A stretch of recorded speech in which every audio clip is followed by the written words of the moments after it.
we got this intermittent fasting call. We're going to record this so that people can watch it on replay. I know I try to make it the most conducive time possible for everybody. I know I don't know the key to success, but I know the key to failure is making everybody happy. It's never going to work that way. So 4:00 p.m. Central Standard Time, here's where we're going to start.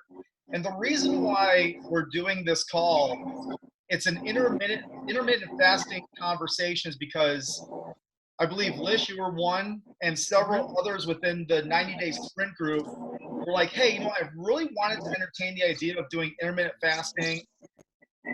I've heard so many things. I've heard, some great things. I've heard some poor things. I just want to kind of cut through the noise and tell you what intermittent fasting is, what the expectations are. I want to know what you think it is. And then that way we can have a dialogue that's going to be really impactful and valuable, so that not necessarily you have to make a decision if you want to do intermittent fasting, but at least you know what it is and you have more mindfulness and more awareness to what all the hype is. I mean, intermittent fasting, ketogenic diets, those are like, there's so much hype around these strategies. And I want us to see, see the forest through the trees at this point. Can you mute Nate, just because I got a lot of background noise? You got it. All right, Nate, I muted you, so you're set. Raise your hand if you want to talk. Yeah, absolutely. Let's go, Josh. And Josh, killing it with an hour and 45-minute walk today. I was really hoping for a jiving with Josh, but I heard you were on the phone, so that's good. Dude, it was nonstop on the phone. I just kept making laps. It was kind of fun. That's how I do my calls too. I kind of like do this giant loop, and then when I make it around all the way, I'm like, dude, this live is way too long. I gotta shut this thing off. Who wants to watch a 13-minute live with this guy? I'm like, no one wants to watch that. Well, when I'm out for a walk, I don't mind. Right. It's like a companion next to you. It's a virtual companion. Yep. Exactly.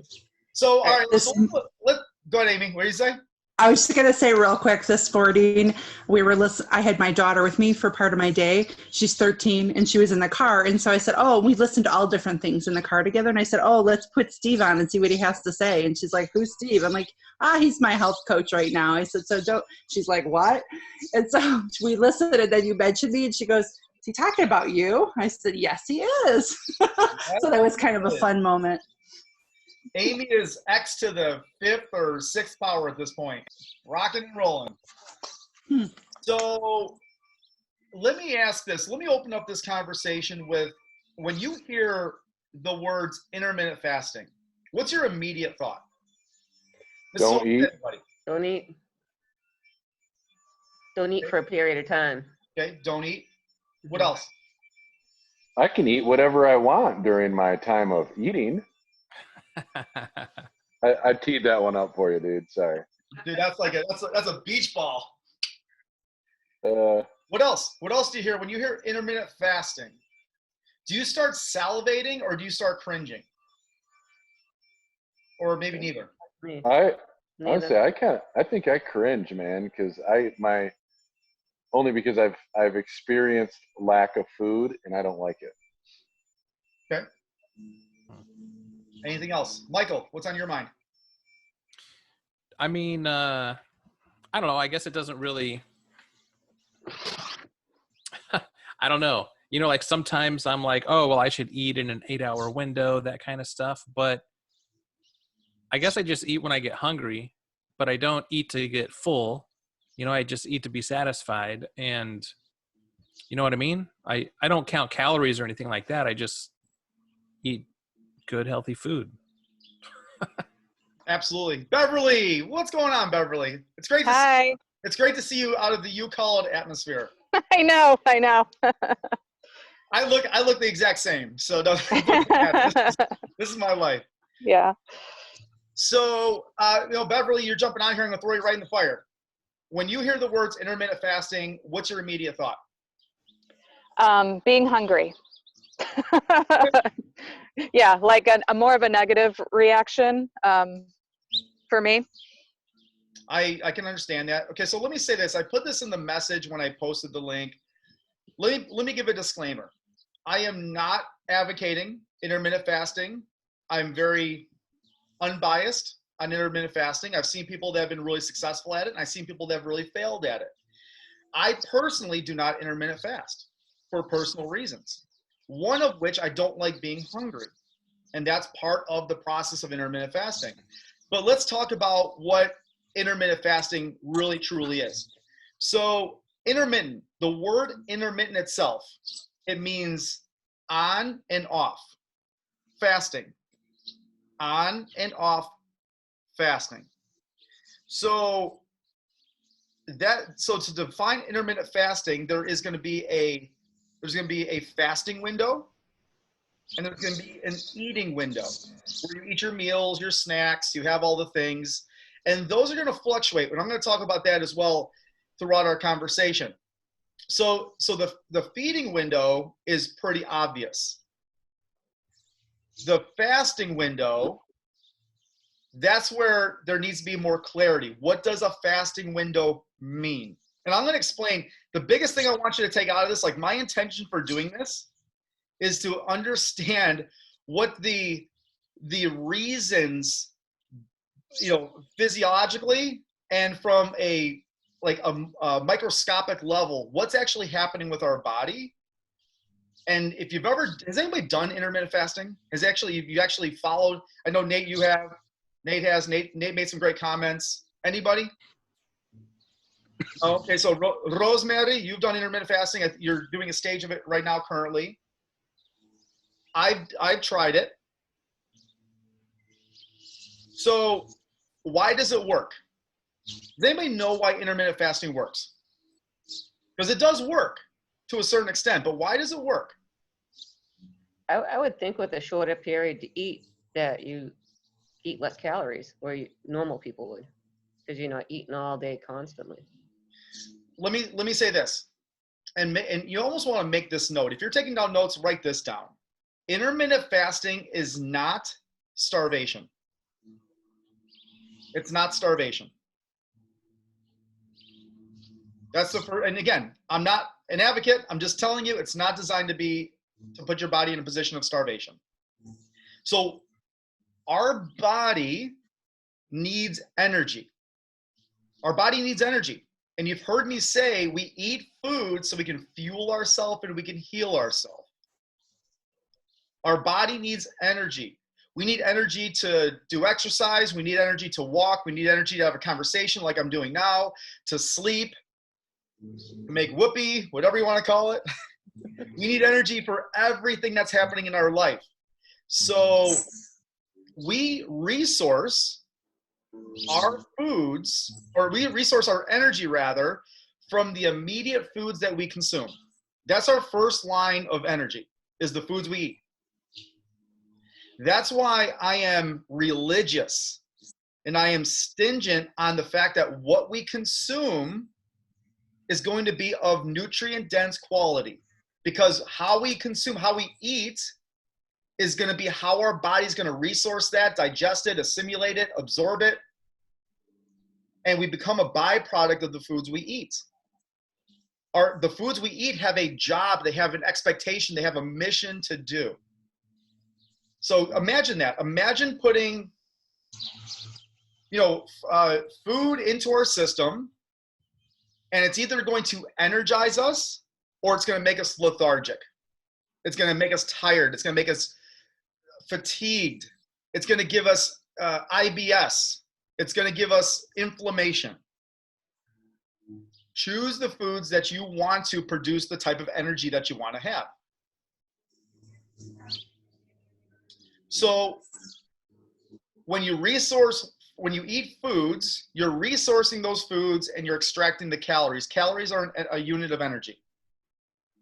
That's what they are. So calories are a unit of energy. However, the reason why intermittent fasting has been, it's been proven to work, but it's also been very controversial, is because once you're in that fasted window, and now you're starting to cut off the supply of whole, regular, natural foods, your body still needs energy. So if you're not getting the energy from foods, like instant release, So for example, Gail, do you enjoy fruit, Gail? Yeah. Okay. Fruit is one of your favorites. And fruit is such a fast digesting or fast absorbing, breaks down into the bloodstream very, very fast. It's a very quick resource for energy output. Versus if you were to have, let's say, a bowl of pasta or a potato, something starchy. That's got a time release. That takes time for our body to break down, for insulin to release. So depending on the type of food, it's going to be contingent on how fast we have that energy resourceable for us.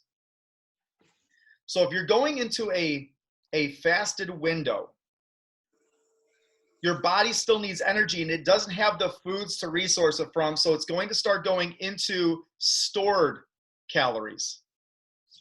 It's going to go into our body stores. And that's going to be because when we eat food, it gets stored as glycogen. Okay, has anybody heard the word glycogen? Like, restoring glycogen, it gets converted. It's an energy source. It's part of our mitochondria system. Our glycogen gets stored. It gets stored as fat, or it can be converted to glucose. And that's where the energy comes from, is the glucose.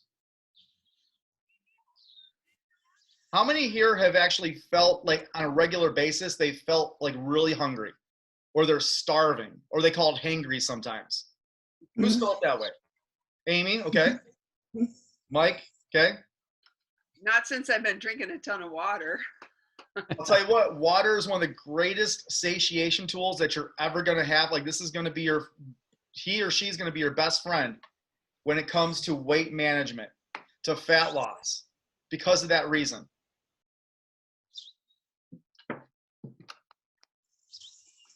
So fat, body fat, or what we call adipose tissue, it's a storage of energy. It's a storage of energy.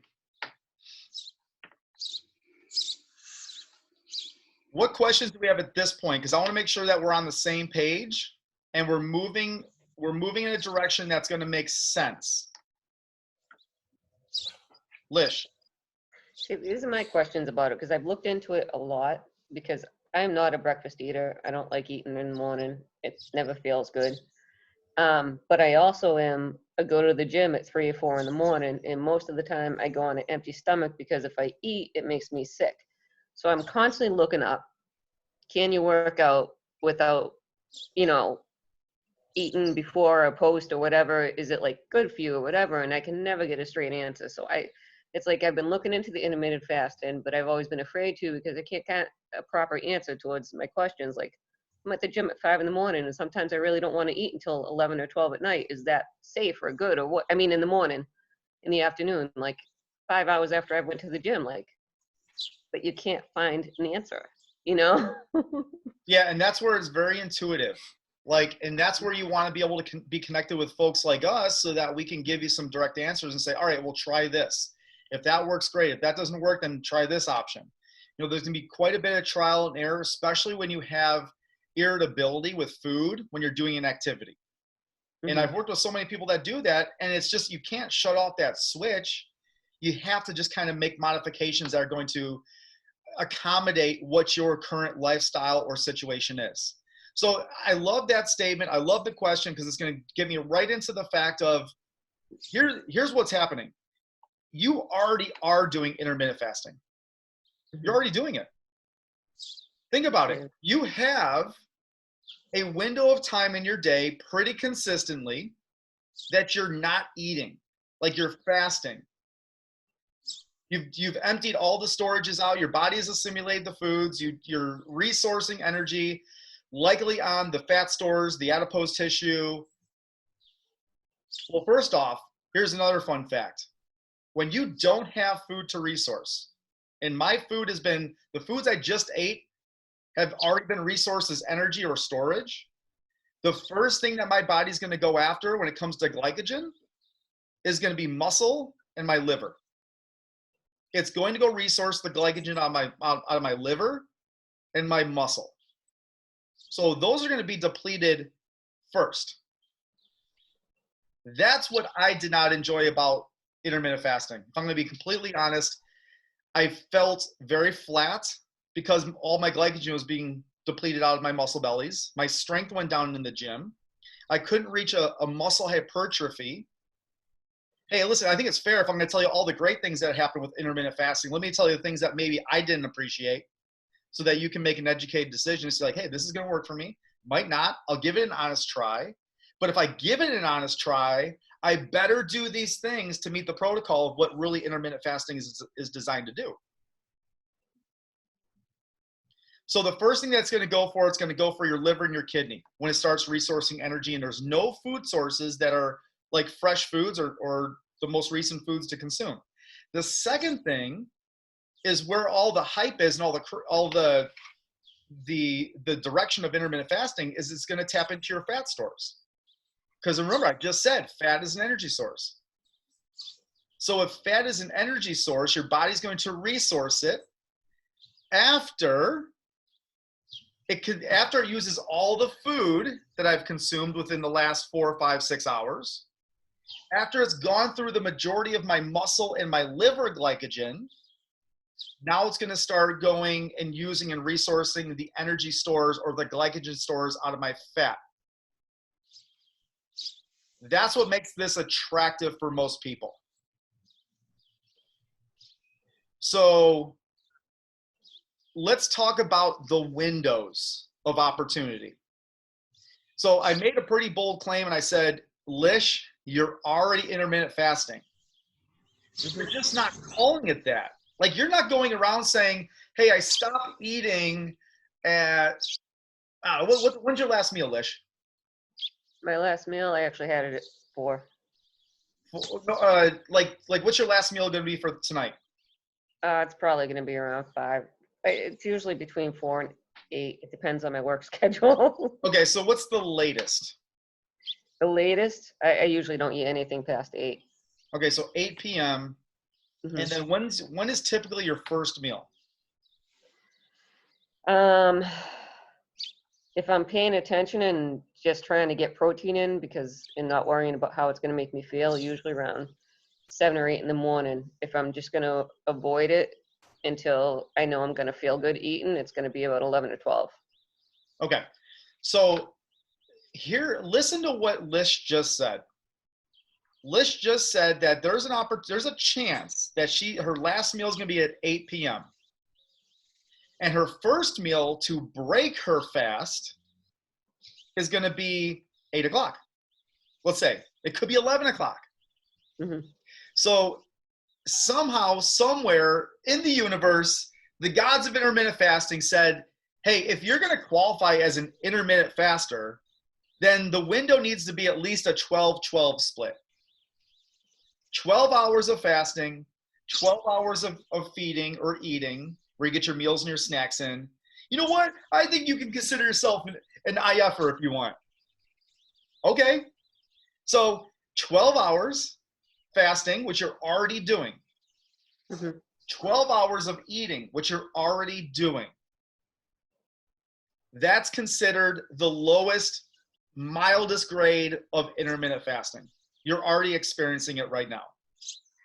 So, but now with more mindfulness and awareness, you can be more stringent on the times and make that power promise and commitment to say, all right, after this conversation, I'm no longer going to eat after 8 o'clock. Mm-hmm. And then I'm giving myself permission to break my fast at 8 a.m. in the morning. That's the minimal window. Mm-hmm. Now, it doesn't mean that because there's really no effort involved in that because you're already doing it. So, if somebody asks you, hey, Lish, what are you doing? What kind of meal plan you on? Oh, I'm an intermittent faster. Okay, you can do that, but every one of us on this call are doing it to some extent already. We're already doing it. Somebody just came up with a fancy word. It's kind of like saying, hey, ketogenic. Oh, this ketogenic plan, doing keto is incredible. Is it really? It's nothing new under the sun. It's Atkins repackaged is all it is. So let's talk first about what does fasted mean? What are the qualifications for being fasted? If you're in a fasted window, You cannot consume any more than 25 to 50 calories of a liquid. 25 to 50 calories for a liquid. That means you can have black coffee, you can have an herbal tea, you can have as much water as you want. But if you take any more than 50 on average, I know, body types are different, like the amount of lean muscle tissue, all the like metabolism plays a factor, but I just use it as a baseline, saying 25 to 50 grams of 25 to 50 calories will be like, you don't want to go over that. Because if you do, you switch from fat burning and resourcing from the fat storages that you have, and you switch to going back to the foods you've eaten, and now you're using the energy from the foods that you've consumed. That's one of the reasons right there, ladies and gentlemen, that people fail on intermittent fasting, because they feel that, hey, you know what? I'm intermittent fasting, but I'm really hungry right now, and it's like midnight, and I'm up in the middle of the night. I'm just gonna have a little bit of something. I'm just gonna have a little piece of this chocolate bar. It can't be more than 100 calories, right? You've just broke that fast, and your body now. Did you guys watch the video I did yesterday with the zero effect? Yes. Your body goes immediately back to the zero effect, and you got to start all over again. It squares you back to zero, and now your body's back into a food resourcing energy expenditure.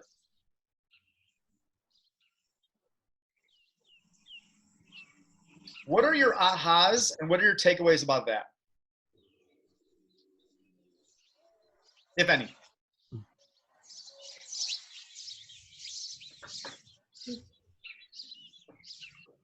Is it probably nothing new? You probably already expected the fact that fasting was going to be all I can do is drink water, right? I have something to say. Like you said, one thing is do the intermittent fasting as hitting your calories, because you are going to get hungry the day, the hours that you're not used to.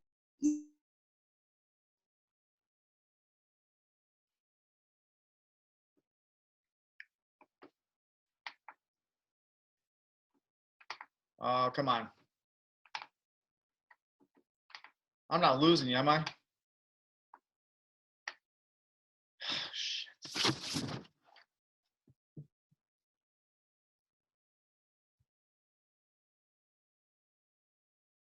Me, then that's a different story. Mm-hmm. Hey, my apologies. I got dropped there. I've had some really interesting internet connections lately. Rosemary, can you give me like the last 30 seconds what you just said, please? Man, I was in the zone. I forgot what I said. She was talking about her calories and water intake. What she said was that if she doesn't eat enough calories during the eating time, then she's really, really hungry before the fast time is to be broken, if that's correct. Yeah, okay, so that sums up. Yeah, perfect. And that is very, very common. It's very common. So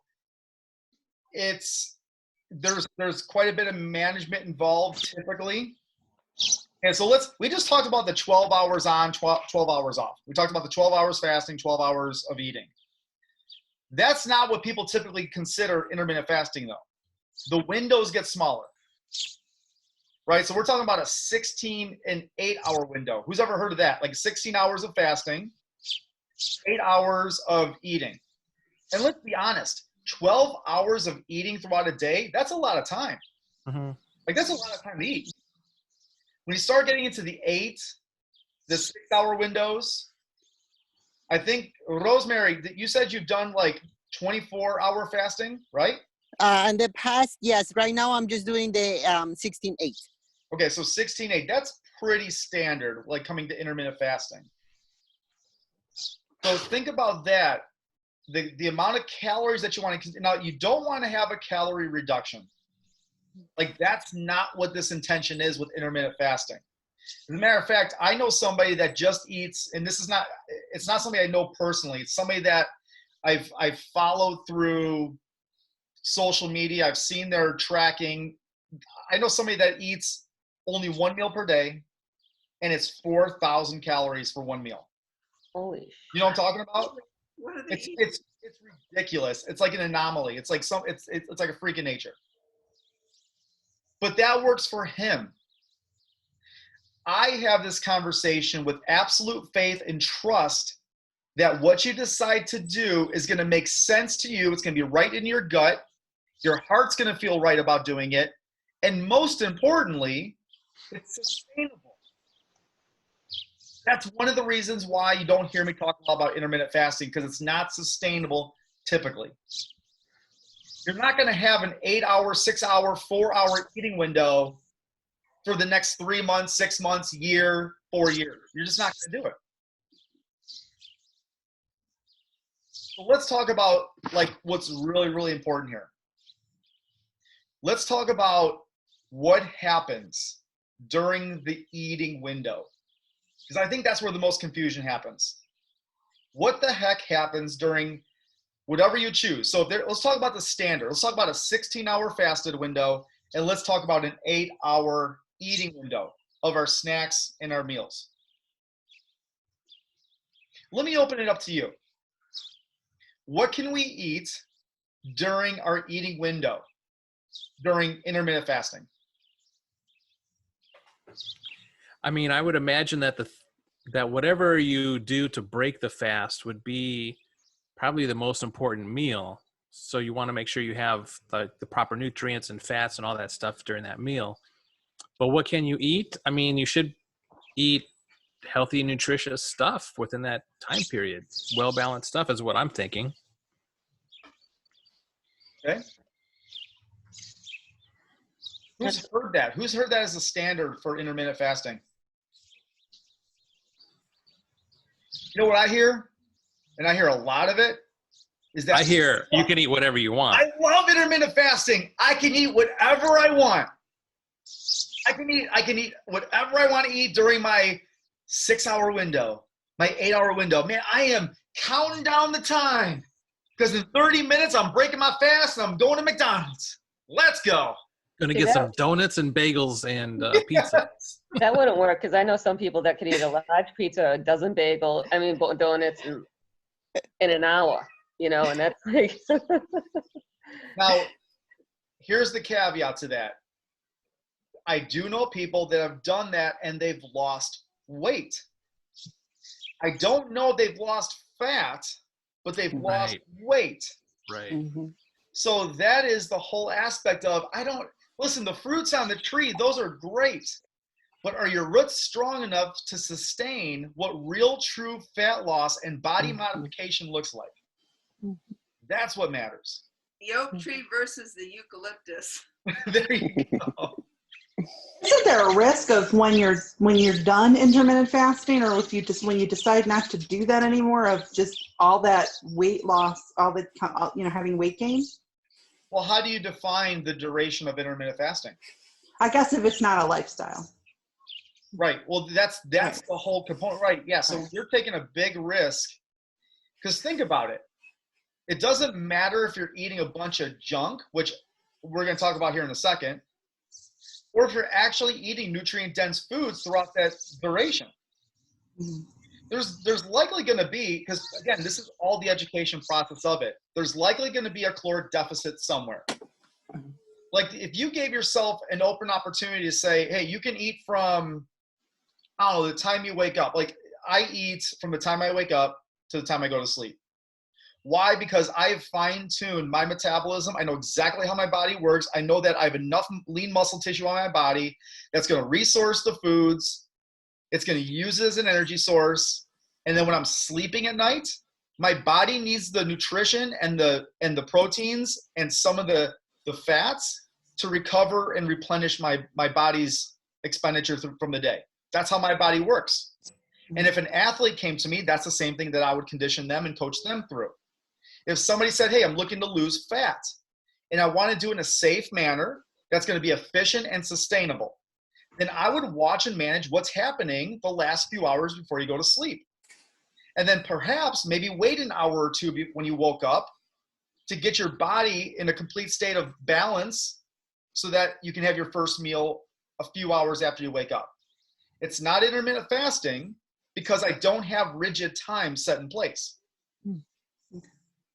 So does that mean it's perfectly okay to work out without pre or post protein, and like most people say? In intermittent fasting, it's recommended and it's preferred. That's what I'll tell you, because we're talking about intermittent fasting right now. If you were to ask me and intermittent fasting was not part of this conversation, I'd have to honestly say, do what feels best for you. Okay. I know people that they eat before they exercise and they feel so nauseous. They can't get through a full workout. Like they can't increase their intensity. They can't do cardio. It's preventing them from doing a lot of things that they should be capable of doing during a great session. And then there's people like me that if I don't eat 30 minutes before a workout, I feel depleted. I feel hungry. I feel like I don't have the energy. My lifts aren't very strong. Yeah. So what do you eat before you work out?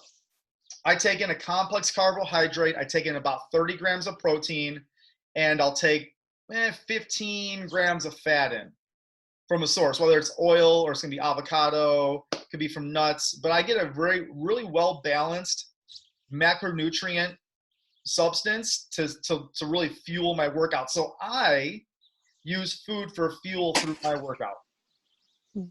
And I've sort of fine-tuned it so I know exactly that when my workout's done, I'm ready to eat again. I've already burned through all that food. I've used all that food as an energy source, and it's time to go again. So it really doesn't matter. I love what Michael said. Michael said, hey, how do you break your fast, and what are the foods that are going to be most efficient for you? Every one of you on this call are different. There's no standard for what's going to be the best way to break a fast, or how much protein, how many carbs, how many fats. As a matter of fact, I would avoid fats post-workout. Fats actually slow down your protein synthesis. It slows down the recovery of broken down muscle tissue. So make that note. Make sure that you're not taking in a ton of fat, if any, post-exercise. And if you're doing a walk, that's different. I'm talking about skeletal muscle breakdown. Like the you call it workout. Yeah, the you call it workout's right on that border though, because there's no question you are depleting glycogen like it's nobody's business in that workout. I mean, you are just ripping through it. And we've become really fine-tuned in that session where there's very little breaks. 45-second break in the middle doesn't seem like 45 seconds. We're going right through it. And we're getting the best bang for our buck right now, and you call it. No question.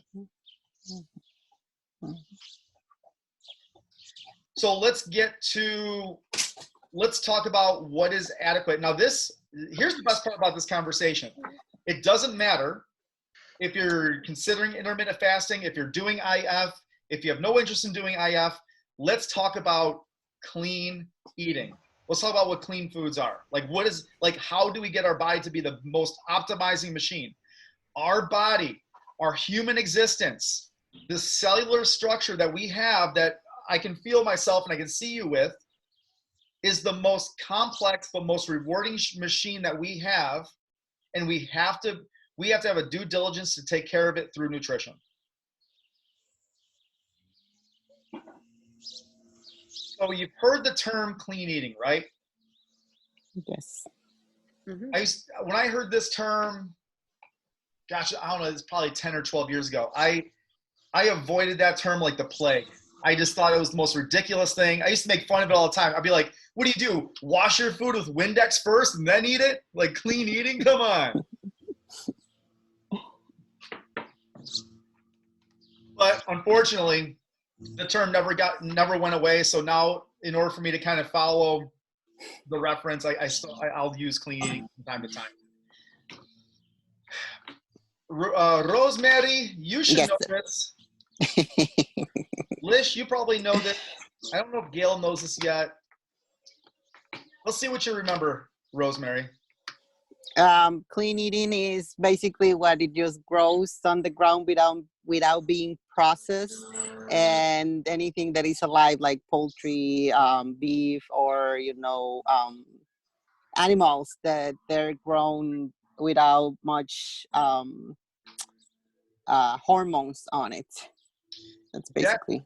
that's how you would define what like non-refined foods would be. That's how you would define that. But before you get to that point, how would you define clean eating? Because you're right on point, and I love where you're thinking. Clean eating, well, at least to me, it basically that it doesn't come in a box or in a bag. You know, Okay. that is not processed. That's all. All right. I once had someone tell me years ago that if you want to eat clean, you shop on the outside of the supermarket and never go up an aisle. Yeah. So I did a clean eating thing one time, and it was like they were like no GMOs either. So like no soy, corn, any of that kind of stuff. now, if you have an intolerance or you have an allergy or something, then yeah, there's going to be like gluten intolerance. I mean, you just have to be really aware and alert to what's going to affect you and what's going to cause inflammation or bloated gut. Again, IBS, there's all types of things, autoimmune disease or disorder. But here's what clean eating is, and write this down. If you're taking notes, make sure you're clear on what clean eating is, because I'm gonna reference it often. It's reducing the amount of processed foods or ingredients that you're consuming.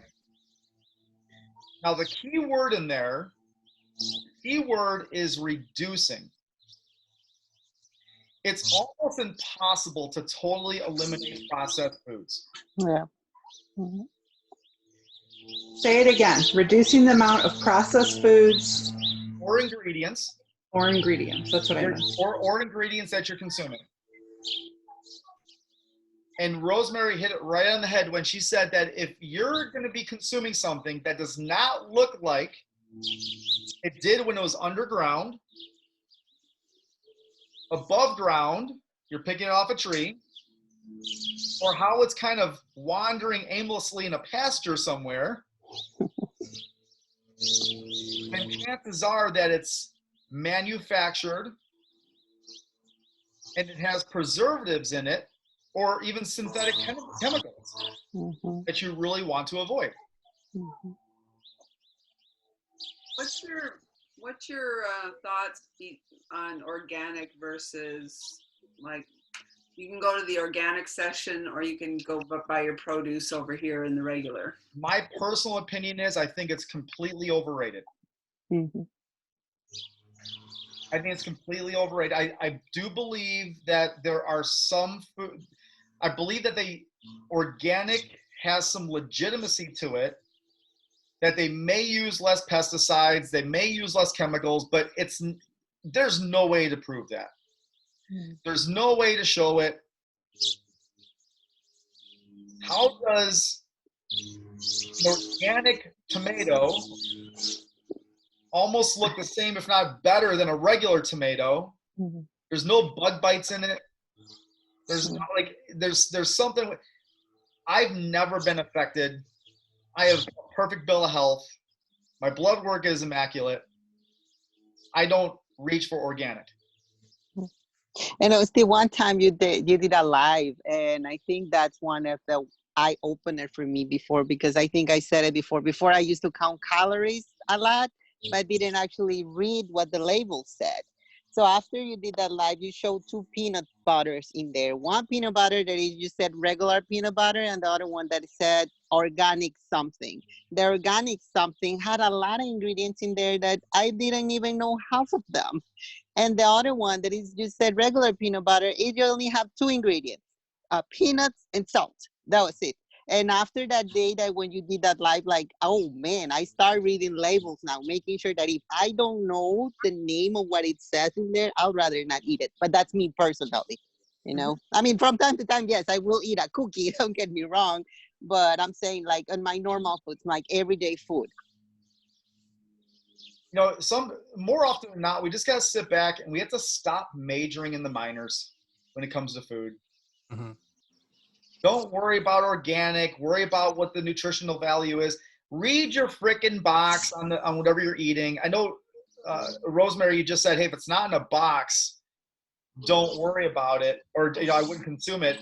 I'll give you a little bit of pushback. I think there's some packaged foods that have all natural ingredients in there. Yeah. For Yeah. example, for example, I will from time to time eat potato chips. Here's the reason why. Because when I go to get a bag of potato chips, I actually have a bag downstairs in my pantry right now. There's 3 ingredients in the potato chips. There's potatoes, avocado oil, and Himalayan salt. That's it. There's no palm oil. There's no hydrogenated oils. There's no, Xanderith gum. There's nothing that's a preservative in there. So if I want something salty or want something that's going to be of a snack, I'm going for the healthiest alternative I possibly can. If you're reading a box or a bag or something and there's more than 5 or 7 ingredients in there, it is processed. I promise you that. If you can't, and again, you've heard this, and it probably bears repeating, but if you can't pronunciate or enunciate or read what the ingredient is, it's probably not going to be nutritious for you. Your body's not going to digest it very well. It's probably been manufactured. It probably has a synthetic chemical involved. So when you look at something on the store shelf, and I'm kind of going off a little bit here, but I think it's really important to understand, because now I see people being like, this makes sense. It doesn't have to be about intermittent fasting. It has to be about making educated decisions when we're eating our foods. If you're looking at the shelf on something and it looks nothing like it did when it was out in the pasture, or if it looked like, something else grown underground, or if it was picked off of a tree somewhere, then there's going to be better alternatives for you. And just to be clear, Steve, I didn't say that I will not eat it. We were talking about clean food. What is considered clean food? Okay. My mistake. This is being recorded for quality assurance. My we just bought a quarter of a beef that's grass-fed, organic. Well, grass-fed here. It's an Amish-grown cow, and I'm excited. Because I like to eat food that I know that's been, where it's been. No, I am with you 100%. Now, let me say this too. As I'm thinking here, what I'm talking about, and Amy's relatively new to me. Beverly's never really had a conversation with me other than you call it. Nate's is kind of your first introduction to talking some nutrition here. I'm not a Gestapo with nutrition. Like, I'm not saying you have to eat 100% clean. It's got to be No, there's balance in life. I'm just saying the closer you can get to managing foods that are going to better heal you and fuel you and make you feel great versus tired and lethargic and crap, stop eating junk. Just stop eating the junk. I give it, what's my percents? Who knows my percents if you're going to eat? 80-20. What is it? 80-20. Yeah, so 80. If you're eating 80% of your day or your week nutrient dense, clean foods that are going to serve you well. They're not processed. They're not refined. And then 20% is like, hey, the family's like, hey, do you want to go out for some ice cream or some frozen yogurt? Yeah, sure. But the closer you get, if it's a 90-10, if it's a 95-5, can you see how that your results are going to accelerate quicker? You just decide what that percentage is going to be. You decide your rules. You decide what your commitments are and what you're willing to negotiate and non-negotiate. You decide what you're going to tolerate in your life when it comes to food. If you believe you get out of life what you're truly convinced of. If you believe you're an emotional eater, damn it, you're going to be an emotional eater. Sweet tooth. The sweet tooth. Rosemary had herself convinced that she was a sweet tooth and she was drawn, attracted to the sweets table. And then we got you out, we snapped you out of that. Yes, sir. All right, so let's finish this off here. I have a few minutes. Let's tie some ends together. So how are you going to be a great candidate for intermittent fasting? You'll be a great candidate for intermittent fasting if you're in a position where you want to lose body fat. You're great for intermittent fasting if you are stringent and rigid and disciplined with windows of time. So if you want to start off going with a 12-hour fasted, where you cannot consume anything more than 50 calories, or call it 25, you set that standard, and you're willing to break the fast in a healthy way to whatever time is going to work best for you, and for 12 consecutive hours within your lifestyle and parameters, you can eat nutritiously well or eat clean and still live a functional lifestyle, and understand there might be some hunger involved. Because people blame intermittent fasting, they blame the discomfort because of the window. It's not because of the window. If you're coached by me, it's because I'm getting you to stop eating junk, and you're going to start eating the way your body was deserved to be fed. And now your body's going through nutrients much faster because you're metabolizing them differently. If you even give yourself a 10-minute, 15-minute crossover, and you break your fast 15 minutes early, you still failed your intermittent fasting. It's like the circadian rhythm. It's like you waking up every morning. Mine's 5 a.m. I wake up at 4:55. Actually, I woke up at 12:35 this morning, thinking it was time to wake up for some reason. You ever get that feeling?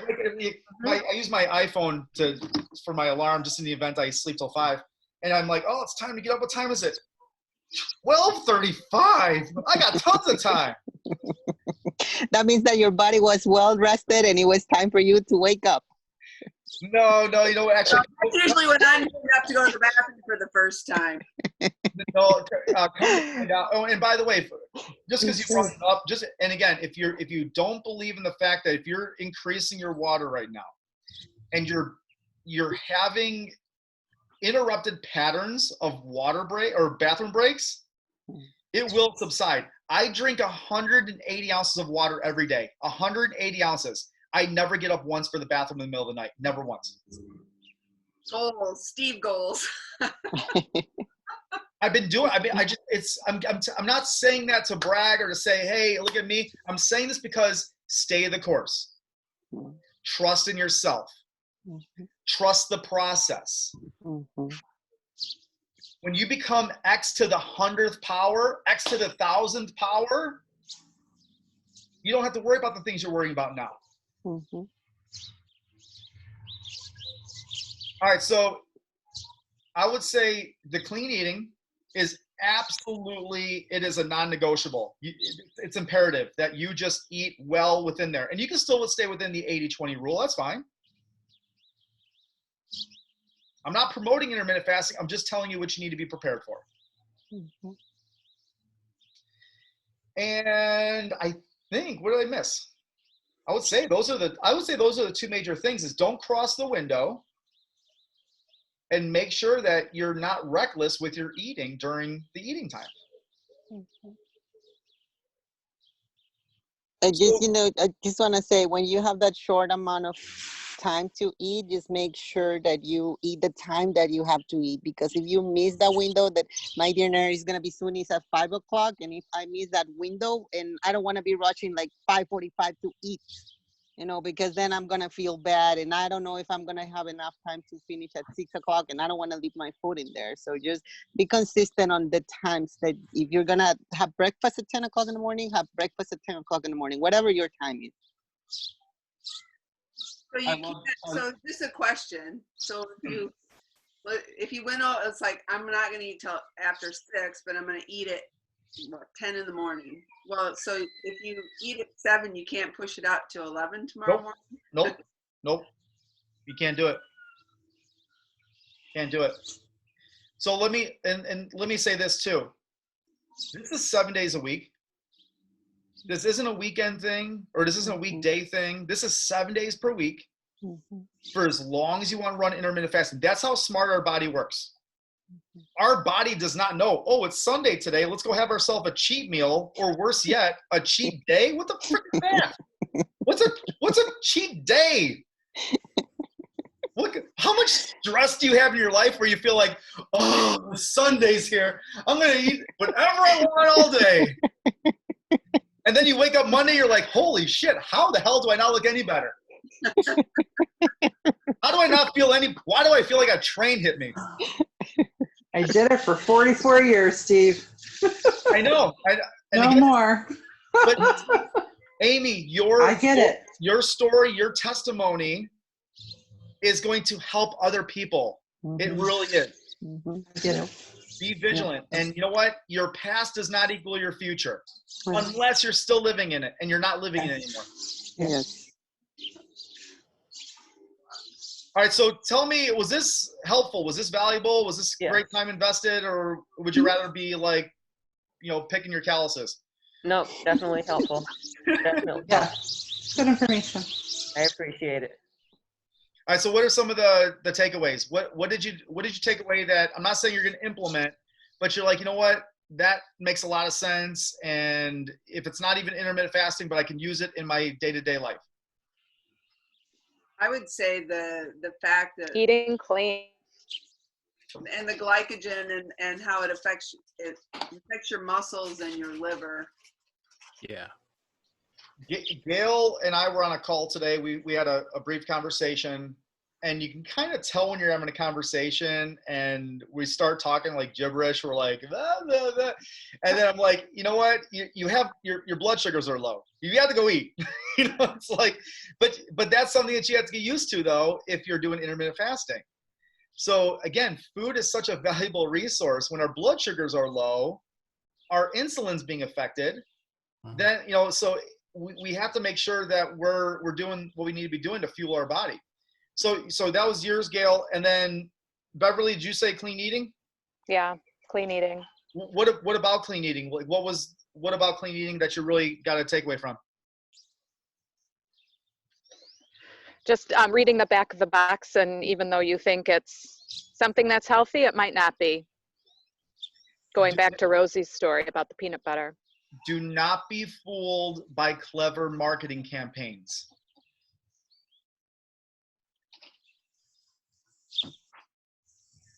My wife gets fooled all the time.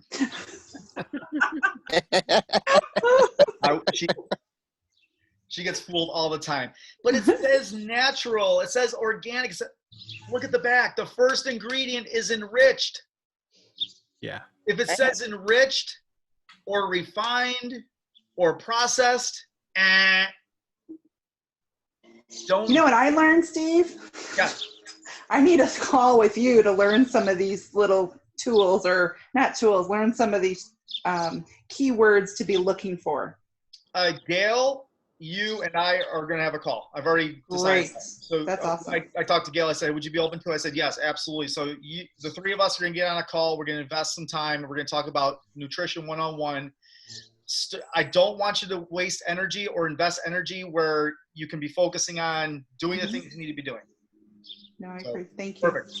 A word of advice: anytime Steve is doing a live, go check it out, because in his lives he has like so much knowledge. The other day he said something about energy drinks too, but that's another conversation. But just in there.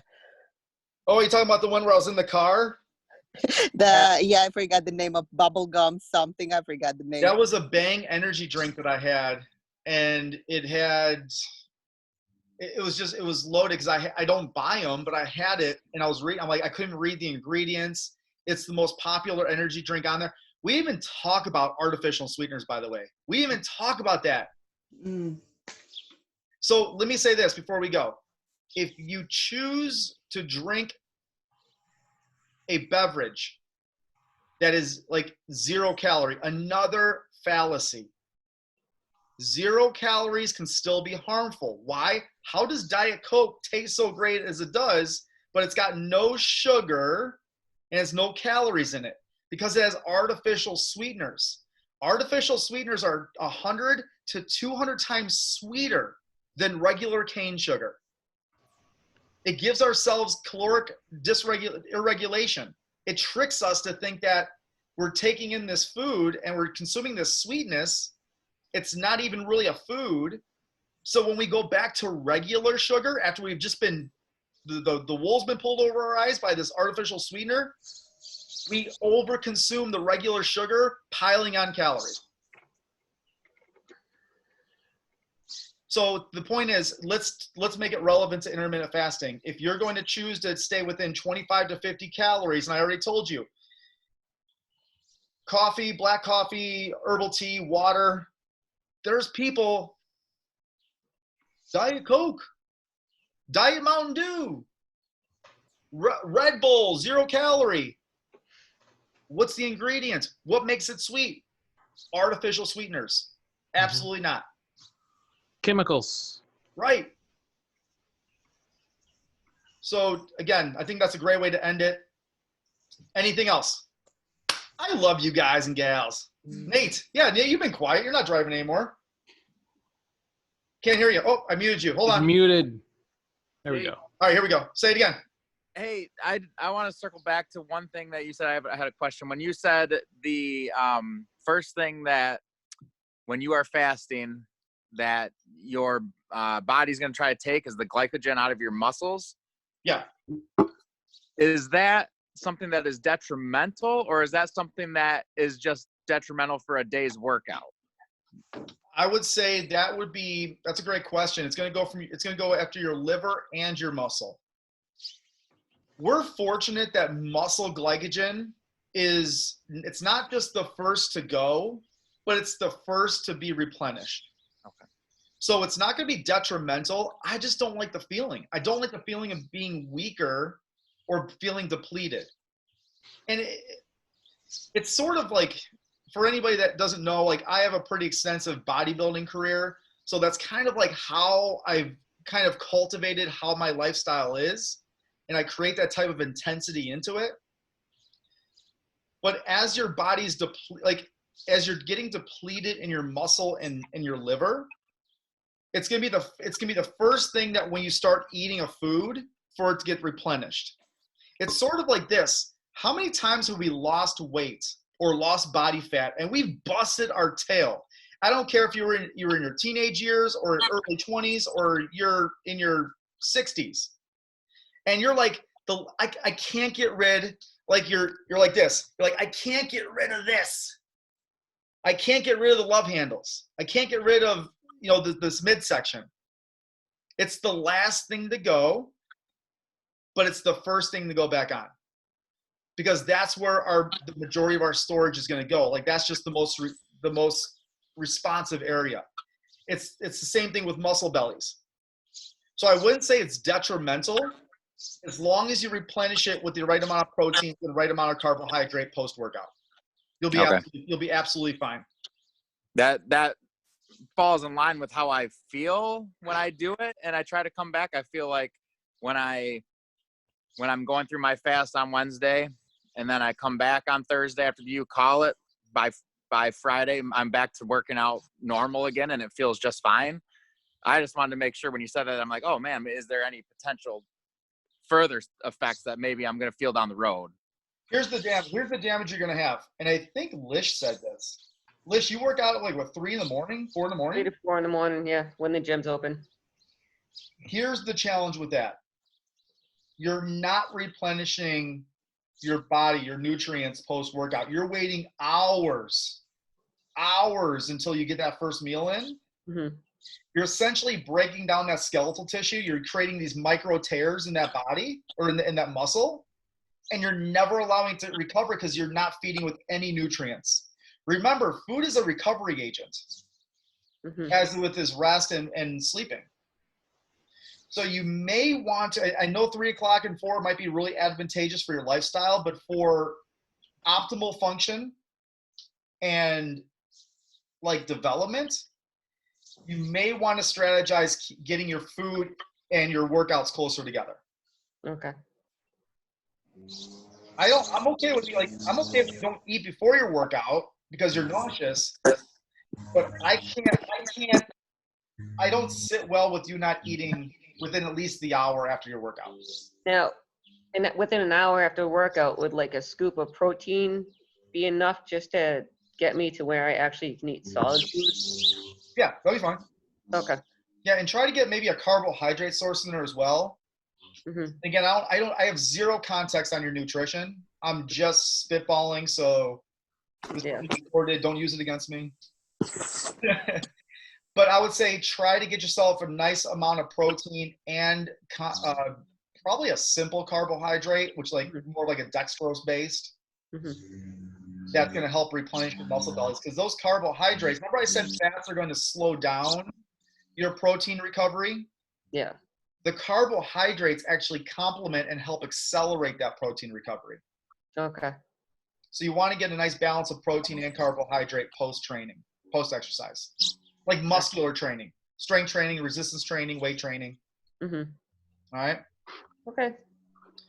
Hey, this has been fun. And I have a feeling we might branch off to some more conversation, more questions, and I'm okay with that. But I wanted to get this conversation started because whether it's at the forefront of our mind or it's not, we're hearing this every day in the media, on social media, in Instagram, Facebook, intermittent fasting. I'm getting shredded by doing this. Well, are you really? What else are you